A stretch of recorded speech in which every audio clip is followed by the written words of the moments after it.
Olá, agora vamos falar da terceira parte, que vai tocar questões do livro relevantes para vocês, porque entre elas está a questão política, uma questão muito candente nesse momento, e Mário vai ser encarregado de explicitar para vocês esses conteúdos.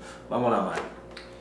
Bom, sejam novamente bem-vindos, novamente estou aqui com vocês. Espero que tenham concluído bem a primeira parte da avaliação à distância, feito a atividade, participado dos nossos fóruns, e agora nós vamos para o segundo bloco. Esse segundo bloco das nossas aulas, que vai justamente da aula 6 até a aula 9, ela vai tratar de uma questão talvez muito mais pertinente ao atual momento, ao atual contexto em que nós estamos vivendo. No mundo globalizado, onde as fronteiras parecem ter sido rompidas, há uma questão emblemática, né? O que é a política e qual é a importância da política para a educação e para o cenário, né, docente? Primeiro, nós precisamos desconstruir a ideia de que política não se discute. Política se discute sim. Nós podemos ter as nossas preferências, as nossas ações partidárias, essa é uma outra discussão. O sentido pleno da política é viver entre os homens.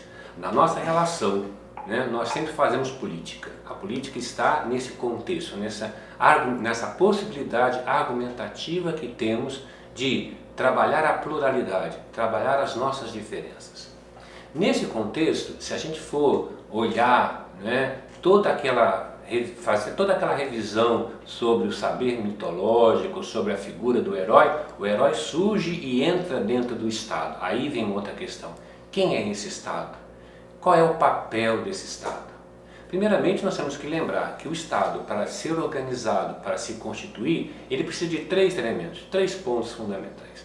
Ele precisa do imposto que nós pagamos, ele precisa ter um corpo burocrático para fazê-lo funcionar e ele precisa ter a força, ou o exército, ou as forças armadas, para garantir a seguridade. Tanto é que Locke vai dizer que um país ou um estado onde vejam bem, Locke está falando isso lá no século XVII e está dizendo para nós que um estado que não possa garantir a segurança, ele deixa de ser estado, ele perde a sua função política. E aí nós entramos num outro contexto. Por que isso? Anterior ou mesmo quase que contemporâneos, estavam pensando. Hobbes, ao pensar o Estado, ele está dizendo que somente o Estado pode organizar esse nosso instinto de interesse, porque cada um de nós se move por interesse. Mesmo quando você faz uma boa ação, para Hobbes, essa boa ação é primeiro melhor para você. E vai ser boa para o outro também, mas primeiro ela te faz bem. Se não te faz bem, você não faz essa boa ação. Então, quando ele está pensando, né, que há necessidade de um Estado para organizar essa condição de natureza em que nós somos lobos para o outro, né, somos inimigos uns dos outros, então eu preciso desse Estado regulador. No contexto de Hobbes, esse Estado regulador era o Estado absolutista, certo? Mas nós voltamos sempre à questão original.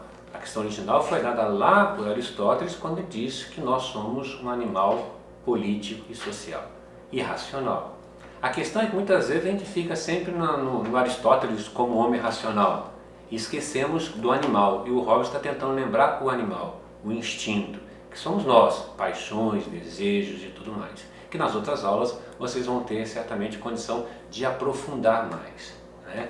Podemos também pensar como que Maquiavel imaginou esse Estado, né? Maquiavel vai dizer que para que todos os fins que justificassem o bem do Estado estava apto, estava ótimo. Por quê? Porque a natureza humana também já é corrupta. Então, se a natureza do homem ela é corrupta, ela vai ter que encontrar um Estado que é igualmente corrupto, mas que vai ter que ser, né, vai ter que sobressair-se para poder encontrar, segundo Maquiavel, encontrar muito mais o mundo da virtude e dos vícios e equiparar, né? Então, não basta você ser piedoso, você tem que parecer ser piedoso, não basta você ser honesto, você também tem que parecer honesto.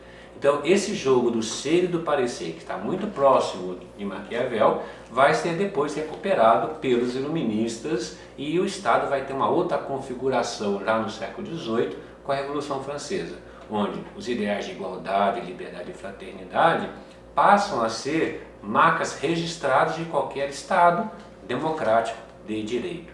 E o que isso tem a ver com a profissão docente? O que isso tem a ver com a educação? É justamente quando lá na primeira aula, quando nós falamos da origem da profissão docente, nós falamos que a função do docente é formar o cidadão. E formar o cidadão é formá-los para viver bem a polis, recuperando todos aqueles ideais da arete, da paideia, ou então construir argumentos capazes de fazer com que esse nosso aluno seja protagonista. Veja, você está se formando para ser professor. Você tem que cada vez mais acreditar que você tem que ser protagonista da sua ação formativa e depois você tem que replicar essa ação para o seu aluno, para que ele também possa ser um cidadão protagonista e autônomo. E assim nós fechamos esse segundo momento, onde no primeiro vocês fizeram a AD e discutiram a questão da origem e do que é filosofia. Nesse segundo momento nós discutimos o que é esse estado natural, o que é esse estado artificial e como que nós podemos então entender a partir de agora, né, essa profissão nossa dentro desse contexto, desse mundo globalizado. Muito obrigado. Mário, antes de finalizar tua fala, eu acho importante aproveitar esse momento para falar da AP, AP1, né, a primeira AP. E como você, Mário, trouxe à tona questões de Hobbes, de Locke, da política que nós estamos vivendo atualmente, dos conflitos que estamos vivendo atualmente, é importante que o aluno discente aproveite esses autores com sua experiência concreta. Porque uma coisa que nós vimos muito, Mário, na SAP, na realização da SAP, que o aluno, por exemplo, tem que falar de uma situação política contemporânea, né? As situações de crise que se fala no dia a dia.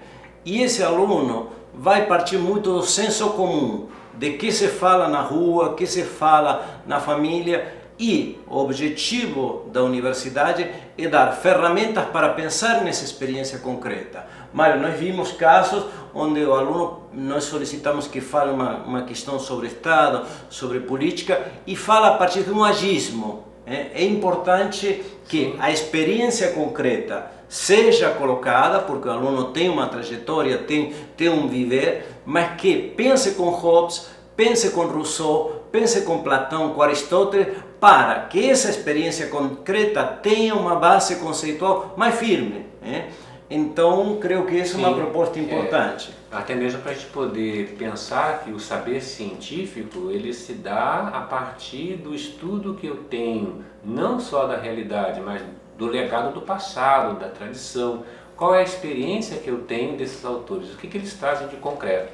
Nós, quando citamos a questão da Revolução Francesa, todo mundo decorou igualdade, liberdade e fraternidade. A questão é saber o que é igualdade, o que é liberdade, o que é fraternidade, de uma maneira mais consistente, né? Essa é a função, né, da nossa formação docente, porque senão a gente sempre vai repetir o óbvio, e o óbvio não precisa mais de nós. Tem lá o Google, o aluno acessa o Google, ele vai trazer uma informação melhor do que a nossa.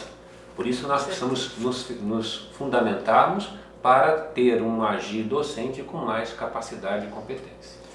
Uma dica para subsidiar a ADs e APs é ler sistematicamente nosso livro e estar em contato permanente com as videoaulas, né? Acessar essas videoaulas, porque acontece muito comum que aluno, nós sabemos que trabalha, nós sabemos que tem muitas dificuldades, mas chega a semana das provas e vai ler rapidamente as provas.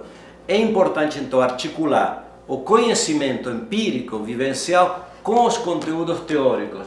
Por isso, nós temos toda uma série de dicas para vocês organizarem os estudos, tanto AD e AP, e também estar em contato com os tutores quando tenham problemas, dificuldades. Depois da fala de Mário, de ter explicitado algumas questões de AD e AP, das primeiras, encerramos então esse terceiro momento. Muito obrigado.